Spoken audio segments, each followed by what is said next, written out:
السلام عليكم جمهور العاشق، مثل ما وصفنا جمهور العاشق لكرة القدم. أداء ولا أجمل من هيك. أنا ما توقعت يا سيدي، والله كنت متفائل. شفتوا المنشورات والكلام اللي حكيناه، كنت متفائل بس مو لهالدرجة. هلا في ناس بتقول لك والله الأوزبك لعب أول مرة أنا بحياتي بشوف منتخب سوريا بينتشر هذا الانتشار الجميل.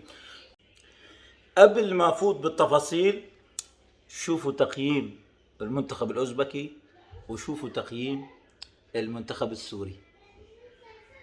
الصراحة يا جماعة ما توقعت انه المنتخب السوري يتأقلم بهاي السرعة، بهاي الكيفية. يعني في لعيبة اليوم عن جد ابهرونا، عن جد ابهرونا. نحن صراحة بحياتنا ما شايفين منتخب سوريا بهدي طابة وستوب وكنترول وبيعطي لك باص هادي. صحيح كان في شوية اخطاء اول ما فتنا نحن على المباراة، كان في ضغط نفسي، كان في شد اعصاب. يعني انت لسه فريق 15 يوم عم تأقلموا مع بعض يعطيك هالأداء، والله أداء مبشر، والله أداء مبشر. هذا المنتخب أداء مبشر. لسه عم يوعدونا بلعيبة لسه أفضل، عم يلعبوا دوريات أوروبا بكلوج أولمبياكوس. فلذلك اليوم بدنا نحكي بالتفاصيل. مثلا اليوم بنبلش بالحارس أحمد مدنية، الله يعطيك العافية. هاي التسديدة اللي جبتها من بعيد، هاي لو دخلت جول كان غيرت مجريات المباراة كلها. عبد الرحمن ويس، ما بعرف شو بدي اقول لك. ما بدي... انت لاعب اوروبي عبد الرحمن ويس. اما بالنسبه لايهم اوسا، ايهم اوسو، ايهم اوسو ما بده وصف. ايهم اوسو جاي عم يلعب باليوروبا ليج. على فكره ايهم اوسو هو خرج بدور المجموعات مع فريقه، عم يلعب باوروبا ليج، يعني عم يلعب باوروبا. لاعب جاي يعطيك حماس. بالتدريبات قبل اسبوع كان عم يحكوا الشباب، نحن انا ما اخذته اعطيت فيها. كان اكلنا الجول الاول مع ماليزيا، لما اكلنا الجول العبوا العبوا، كول واحد كول اثنين، بس شو بدك تكمل، بدك تجيب اهداف تفوز حتى لو خسرت. اطلع انت مرتاح من حالك انه والله لعبت قدمت. الجمهور ما راح يزعل منك.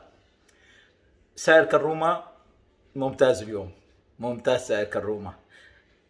المؤيد عجان يعني شوف، هو دفاعيا شوي منيح، هجوميا مؤيد عجان شوي كبر بالعمر، يعني منيح اللي اعطاك هاي. آه بالنسبة لخليل الياس، خليل الياس لاعب لاتيني. هذا لاعب لاتيني، كنترول، هداوة، باصات، لمسات. واذا كل العام اول مباراة كان شوي يعني ما كان فايت بجو المباراة، بس بعدين اعطانا اداء رهيب رهيب رهيب. اذا كل عام نفس الشيء، نفس خليل الياس، بس خليل الياس كان نار نار، وهج وهج. وبالنسبة لعمار رمضان على اليسار ما قصر ابدا. هو شوي بالدفاع ما ساعدنا، بس بالهجوم كان ممتاز جدا.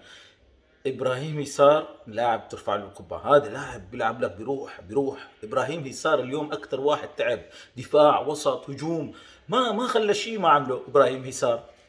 بابلو صباغ لسه ما اخذ فرصته. هذا بابلو صباغ يعني تقريبا نفس عمر سوما. نحن ما شفنا ليش؟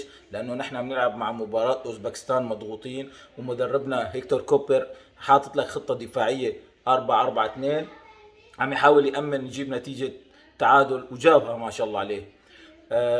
ما شفنا عرضيات او شيء لحتى نقيمه. اما بالنسبه لمحمود اسود، محمود الاسود كان ممتاز. نحن نطلب منه يكون افضل كصانع العاب يعني. المباراة بشكل عام كانت جدا جميلة يا شباب، مباراة ولا روعة يعني صراحة. بالنسبة لتقييم الأداء بشكل عام بالمباراة، المنتخب الأوزبكي الصراحة كان شوي مستحوذ نسبيا، يعني بالأرقام كان أخذ 66%، والمنتخب السوري كان أخذ 34%، بس ما كان مبين هذا الاستحواذ بشكل صريح. أخذوا لهم كم هجمة خطرة. الشوطة الوحيدة اللي جابها أحمد مدنية اللي أنقذنا فيها الصراحة، هاي كانت نقطة تحول الحمد لله رب العالمين.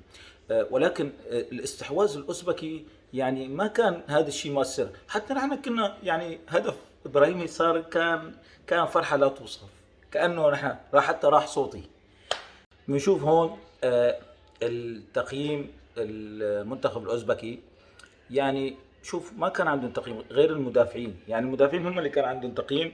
وبس في واحد وسط كان عم يلعب عنده شوكوروف، هذا 7.1، وثلاثة الدفاع اخذين. اما بتلاقي المنتخب السوري الياس اخذ 7.4، رمضان اخذ 7.1، عندك عبد الرحمن ويس اللي هو رجل المباراة اخذها 7.6، ايهم اوسو 7.5، كروما 7.2، العجان 7 يعني، والباقي عندك 6 وربع و3 6 و3 6 و7. اذا كل العام يعني صراحة المنتخب السوري يعني شوف حتى بتقييم الفردي اخذ نسبة كبيرة، هذا يدل انه هذا الاستحواذ اللي اخذه المنتخب الاوزبكي ما كان ابدا ايجابي، يعني كان سلبي. وبالنسبة للمدرب كاتانيج اللي كان شايف حاله و- ونافش ريشه بدنا نربح ومنتخب سهل وكذا، لو تشوفوا تصريحاته تقولوا احنا اكلنا 3-0 على المرتاح، هذا راح ياخذنا. بس الحمد لله توفقنا والقادم اجمل.